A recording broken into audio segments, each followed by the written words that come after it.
Bonjour à tous et bienvenue dans ce nouvel épisode de C'est mon ressenti. Aujourd'hui, nous allons parler d'un sujet essentiel, prendre soin de son corps et de son esprit. Dans notre rythme quotidien souvent effréné, nous avons tendance à négliger l'un ou l'autre. Pourtant, ces deux dimensions sont intimement liées et méritent toute notre attention. Alors, comment les équilibrer pour cultiver un bien-être profond et durable ? C'est ce que nous allons explorer ensemble. Imaginez que votre corps soit comme une maison et votre esprit son occupant. Si la maison est en mauvais état, l'occupant ne peut pas y vivre confortablement. Et si l'occupant est stressé ou malheureux, la maison semble froide et désordonnée. Tout est lié. Prenons un exemple concret. Avez-vous déjà remarqué qu'après une nuit de mauvais sommeil, tout paraît plus difficile ? Votre patience diminue, votre concentration chute et vos émotions semblent exacerbées. C'est la preuve que notre corps influence notre esprit et vice-versa. Voyons maintenant comment prendre soin de ces deux dimensions de manière harmonieuse. Quand je parle de purification du corps, cela implique d'adopter des pratiques qui nettoient notre organisme des toxines. Des rituels comme prendre des bains relaxants avec des sels minéraux ou boire de l'eau chaude peuvent aider à purifier le corps.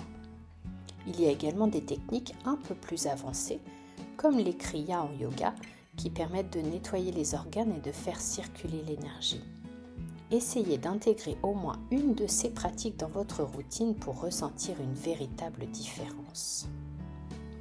En parallèle, tout comme notre corps a besoin d'exercice et d'entretien, notre esprit aussi.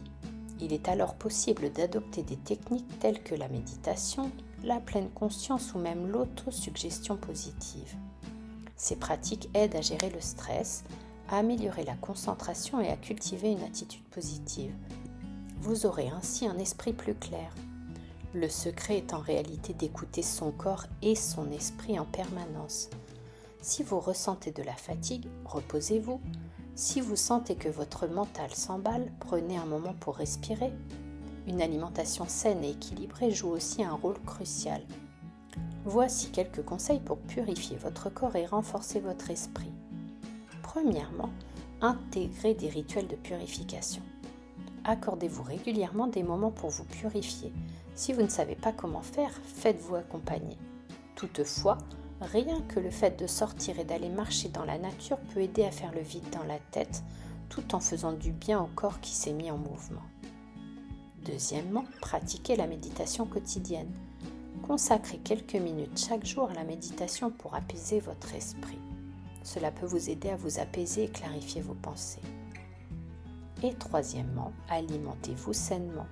Les aliments transformés peuvent alourdir notre organisme et notre clarté mentale, tandis que les fruits et légumes frais nourrissent à la fois notre corps et notre énergie mentale. Je vous propose un petit challenge cette semaine. Choisissez une pratique de purification du corps ou de renforcement de l'esprit que vous n'avez pas encore testée et engagez-vous à l'intégrer dans votre quotidien. Peut-être un bain détox le dimanche soir ou 5 minutes de respiration consciente chaque matin. Partagez votre expérience dans les commentaires, cela pourrait en inspirer d'autres. Merci d'avoir écouté cet épisode. Rappelez-vous que prendre soin de son corps et de son esprit, c'est s'accorder de l'amour et du respect. C'est un équilibre qui, une fois trouvé, transforme notre vie et notre relation aux autres. Si cet épisode vous a inspiré, partagez-le autour de vous et ajoutez un pouce bleu pour m'encourager à continuer. À très bientôt pour aborder un autre thème inspirant qui vous accompagnera sur votre chemin de vie. D'ici là, pas à pas, laissez-vous inspirer par le changement.